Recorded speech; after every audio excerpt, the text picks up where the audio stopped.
नमस्कार विद्यार्थी मित्रांनो, प्रवीण अकॅडमीत आपलं स्वागत। आज बघणार आहोत आपण भारतातील बहुउद्देशीय प्रकल्प। बघा, त्याआधी प्रवीण अकॅडमीचं ॲप्लिकेशन डाउनलोड करा। ज्या लोकांनी डाउनलोड केलं नसेल त्यांनी डाउनलोड करा, जेणेकरून तुम्हाला रोज नवनवीन video, study material, question bank पाहण्यास मिळेल। प्रवीण अकॅडमीच्या संदर्भात किंवा स्पर्धा परीक्षेच्या संदर्भात कोणत्याही प्रकारचा प्रॉब्लेम येत असेल तर आम्हाला 7410009900 या नंबरवर कॉल करून तुमच्या शंका विचारू शकतात। सो आज आपण प्रवीण अकॅडमीमध्ये भूगोल या विषयातील भारतातील बहुउद्देशीय प्रकल्प, बहुउद्देशीय प्रकल्पाचे म्हणजे समजतंय मल्टीपर्पज प्रोजेक्ट। म्हणजेच काय असतं की एखाद्या नदीवर खूप मोठं धरण बांधणं, ठीक आहे, बंधारा, कालवा, धरण बांधणं आणि खूप जास्त पाणी साठवणं, आणि या पाण्याचा उपयोग कशासाठी केला जाईल? मग वीज निर्मिती असेल, अंतर्गत जल वाहतूक असेल, त्याच्यानंतर तुम्ही बघाल तर कालवे काढण्यासाठी असेल, सिंचन व्यवस्थेसाठी असेल, मासेमारीसाठी असेल, पर्यटनसाठी असेल, याच्यासाठी बहुउद्देशीय प्रकल्प राबवले जातात। जसे की सरदार सरोवर डॅम हे खूप भारताचा नेहमीच वादाच्या भोवऱ्यात आणि फेमस पण बहुउद्देशीय प्रकल्प आहे, बरोबर आहे। आता वर्ल्ड बँक असेल किंवा आंतरराष्ट्रीय बँका बहुउद्देशीय प्रकल्पांना लोन देत नाही।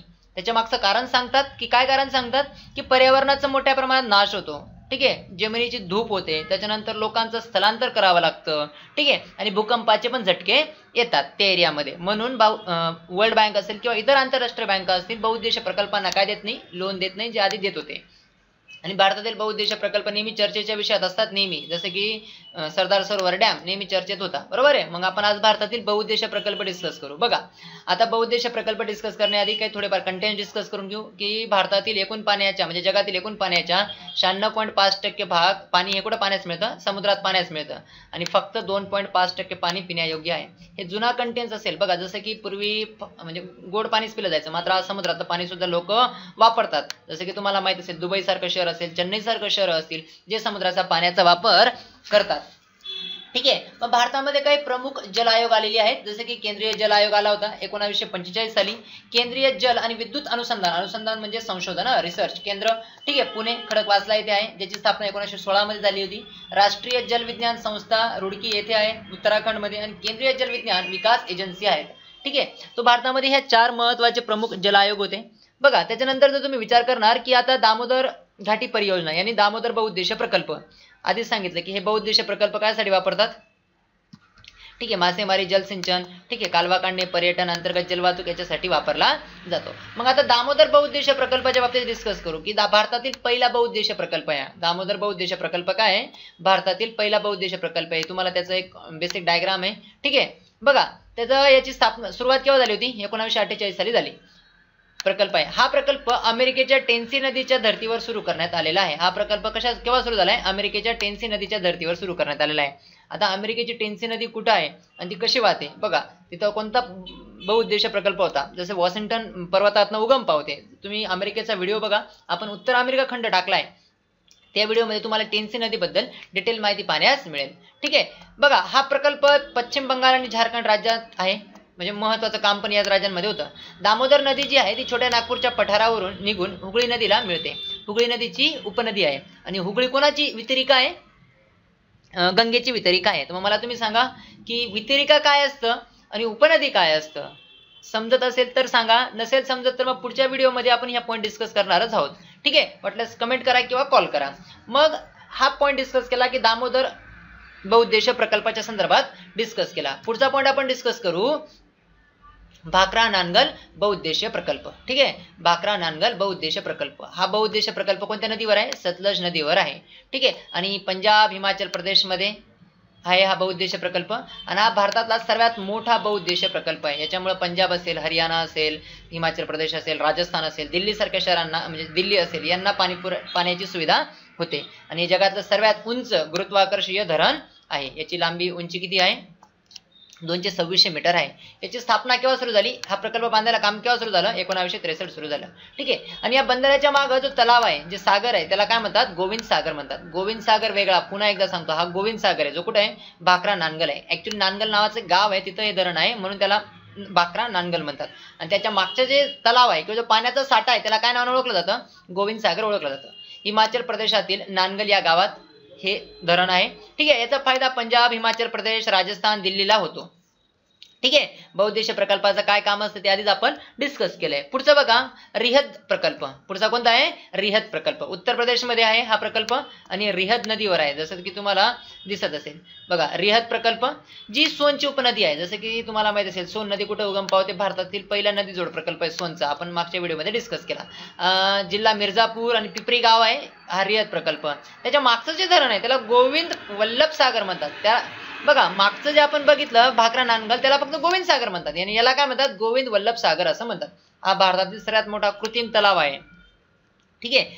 बघा त्याच्यानंतर पुढचा आपण डिस्कस करू की हिराकूड प्रकल्प. व्हेरी इम्पॉर्टन्स, महानदीवर आहे. ठीक आहे. महानदीवर बांधण्यात आलाय. कोणत्या राज्यामध्ये? ओडिसामध्ये. जे धरण बांधण्यात आलंय त्याला ओडिसामध्ये एक धरण बांधण्यात आलेलं आहे आणि हे धरण बांधण्याच्या आधी महानदीला ओडिसाचे अश्रू पण म्हटलं जायचं. महानदी म्हणजे हा धरण बांधण्याच्या आधी हिराकूड प्रकल्प उभा राहण्याच्या आधी महानदीला ओडिसाचे काय म्हटले जायचं? अश्रू पण म्हटलं जायचं. जसं की बंगालचे अश्रू आहेत, ओडिसाचे अश्रू आहेत, बिहारचे अश्रू आहेत. ठीक आहे. त्याच्यानंतर आसामचे अश्रू आहेत. बघा मग हे जगातील सर्वात लांब धरण आहे हिराकूड प्रकल्प, ज्याची लांबी जवळजवळ 4801 मीटर आहे, म्हणजे जवळजवळ 5 किलोमीटर याची तुम्हाला लांबी पाहण्यास मिळेल. हिराकूड प्रकल्प जसं की तुम्हाला दिसतंय हा डायग्राम मध्ये हिराकूड डॅम आहे. ठीक आहे. हा रिहंद डॅम आहे. ठीक आहे. डिस्कस केला आपण. हा सरदार सरोवर डॅम दिसतोय. बघा पुढच्या व्हिडिओमध्ये अजून आपण जास्त पॉईंट डिस्कस करू. त्याच्यानंतर जर तुम्ही पुढचा प्रकल्प म्हणाल तर गंडक प्रकल्प. ठीक आहे. गंडक प्रकल्प आता यूपी आणि बिहारच्या संयुक्त विद्यमानाने हा प्रकल्प सुरू झालाय. 1959 मध्ये एका कराराने नेपाळ पण या प्रकल्पात काय झाला? सामील झाला. हे तुम्हाला दिसत असेल गंडक प्रकल्प. या 4 कालवे बांधण्यात आलेले आहेत, 2 भारतासाठी आणि 2 नेपाळसाठी. ठीक आहे. पुढे बघू आपण. आता कोसी प्रकल्प बिहारमध्ये आणि नेपाळच्या मदतीने हा कोसी प्रकल्प सुरू झाला. जसं की कोसीला काय म्हणतात? बिहारचे अश्रू पण म्हणतात. कोसी नदी तिबेटच्या पठारावर उगम पावते. नेपाळमधनं शेवटी पुढे कुठे मिळते? बिहारमध्ये मिळते. नेपाळमधनं वाद जाऊन पुढे ती बिहारमध्ये गंगेला मिळते. याच प्रवाहाचं नेहमी बदलत राहतात. गंगेचे म्हणजे कोसीचे प्रवाह नेहमी काय होत राहतात? बदलत राहतात. म्हणून तिला बिहारचे काय म्हणतात? अश्रू म्हणतात. म्हणून तिला बिहारचे अश्रू म्हणतात. म्हणून कोसी नदीवर धरण बांधण्याचं काम सुरू झालं. ठीक आहे. आता पुढचा इंदिरा सागर परियोजना. या इंदिरा सागर प्रकल्प राजस्थानमध्ये आहे आणि हे जगातली सर्वात मोठी सिंचन व्यवस्था करणारा हा प्रकल्प आहे. ही परियोजना रावी आणि व्यास नदीच्या पाणी सतलज नदीमध्ये आणण्याचा प्रकल्प आहे. खऱ्या अर्थाने ही परियोजनेत काय दाखवलं जातं? रावी आणि व्यास नदीचं पाणी सतलज नदीमध्ये आणण्याचं काम या परियोजनेत तुम्हाला पाहण्यास मिळेल. पुढची परियोजना शिकू आपण चंबळ परियोजना. ठीक आहे. चंबळ प्रकल्प, चंबळ नदी माहित असेल तुम्हाला. चंबळ ही यमुनेची उपनदी आहे. चंबळचं खोरं पण आहे खूप फेमस. बरोबर आहे. फुलंदेवी डाकू होत्या चंबळच्या खोऱ्यातल्या. ठीक आहे. मध्य प्रदेश आणि राजस्थानचा संयुक्त प्रकल्प आहे. या प्रकल्पांतर्गत मध्य प्रदेशमध्ये एक धरण आहे त्याला काय म्हणतात? गांधी सागर धरण. ठीक आहे. या गांधी सागर म्हणतात मध्य प्रदेश. आणि राजस्थानमध्ये जे धरण आहे त्याला म्हणतात राणा प्रताप सागर बांधण्यात आलेला आहे. 2 धरण बांधण्यात आले. या प्रकल्पाचा मुख्य उद्देश चंबळ नदीच्या पाणलोट क्षेत्रात मातीचं जे प्रदूषण होतं, चंबळच्या खोऱ्यामध्ये मोठ्या प्रमाणात दरे आहेत माहित असेल का, तिथं जे मातीचं प्रदूषण होतं ते थांबवणं या प्रकल्पाचा मुख्य उद्देश आहे. ठीक आहे. त्याच्यानंतर पुढचा प्रकल्प सरदार सरोवर प्रकल्प नेहमी चर्चेत राहतो गुजरात महाराष्ट्रामध्ये. बघा या प्रकल्पामध्ये जर तुम्ही बघाल तर मध्य प्रदेश, गुजरात, राजस्थान, महाराष्ट्राचा हा संयुक्त प्रकल्प आहे आणि हा प्रकल्प कुठे आहे? बडोद जिल्ह्यामध्ये आहे. ठीक आहे. नवगाव जवळ 1387 उंच असा मीटर लांबीचा उंचीचा बांध बांधण्यात आलेला आहे. या प्रकल्पामुळे सर्वाधिक नुकसान कोणाचं झालेलं आहे? आता हा सरदार सरोवर एवढं उंच का झालं की तुम्हाला माहित असेल की जी नर्मदा नदी आहे ती खसदरीतनं वाहते. ठीक आहे. विंध्य आणि सातपुडाच्या मध्ये. आता ते ट्रिक्सने बघू आपण पुढे. बघा या प्रकल्पामुळे सर्वाधिक नुकसान कोणाचं झालेलं आहे? मध्य प्रदेशचं झालेलं आहे. कारण की मध्य प्रदेशाचं खूप मोठं क्षेत्र पाण्याखाली जाईल, खूप मोठ्या जंगलांचा नाश होईल, खूप मोठ्या लोकांना स्थलांतरित करावं लागेल. मेघा पाटकरांनी खूप दिवस सरदार सरोवरसाठी लढा दिलेला आपल्याला पाहण्यास मिळेल. ठीक आहे. आणि याचा सर्वाधिक फायदा कोणाला होईल? ऑफकोर्स गुजरातला होईल सर्वाधिक फायदा. ठीक आहे. होईल. पाण्याखाली जाणारा सर्वात मोठा भाग कोणाचा आहे? मध्य प्रदेशचा आहे. सरदार सरोवर गुजरातमध्ये आहे. सरदार सरोवर गुजरातमध्ये आहे आणि तेच पाणी मध्य प्रदेशमध्ये पण आहे. त्याला काय म्हणतात? नर्मदा सरोवर म्हणतात. ठीक आहे. मध्य प्रदेशमध्ये त्याला काय नाव ओळखलं जातं?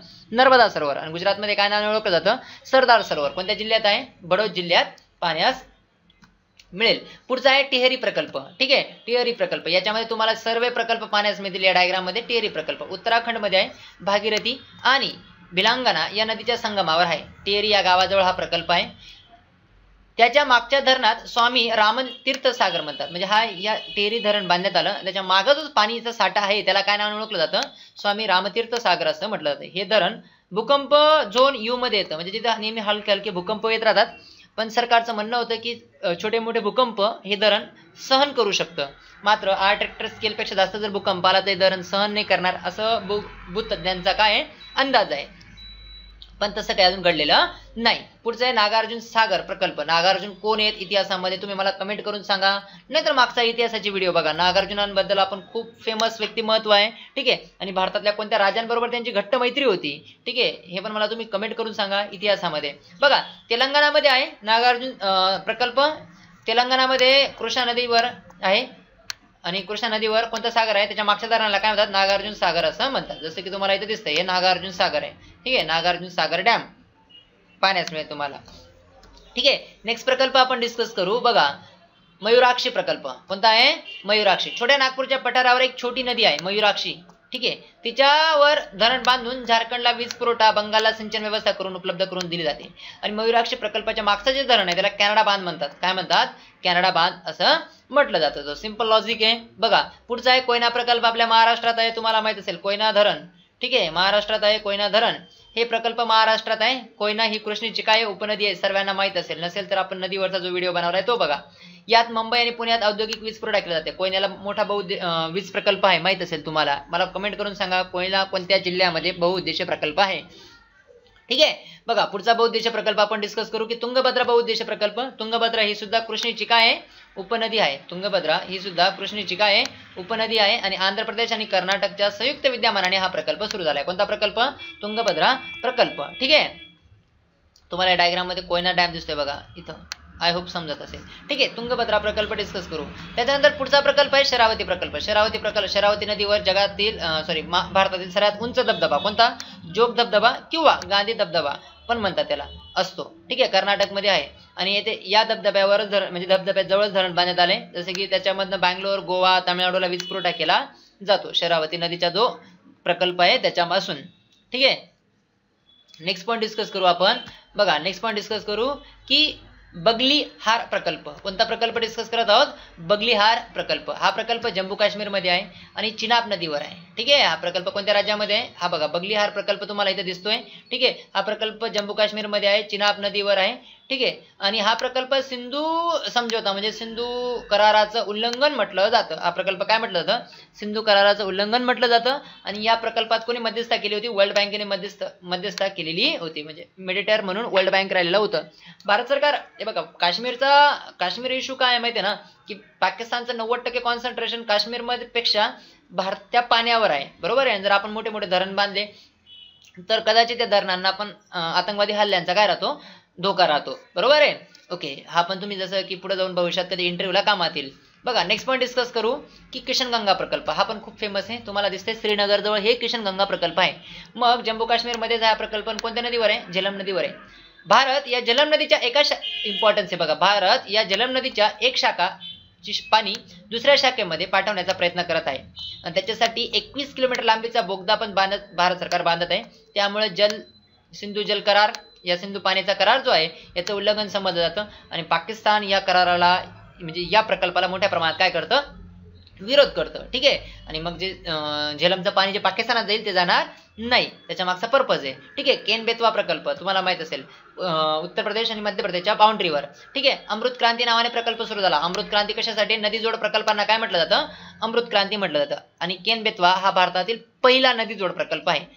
जसं की भारत सरकारचा सध्या एक ड्रीम प्रोजेक्ट आहे भारतातील नदी जोड प्रकल्प, ठीक आहे. तर मग केन बेतवा भारतातील काय पहिला नदी जोड प्रकल्प आहे. सो या पद्धतीने भारतातील सर्व जे महत्त्वाचे मल्टीपर्पज प्रोजेक्ट या बहुउद्देशीय प्रकल्प होते ते डिस्कस केले. पुढच्या व्हिडिओमध्ये याच्यापेक्षा चांगला पॉईंट डिस्कस करू. Thank you for watching this video. Thank you for Praveen academy.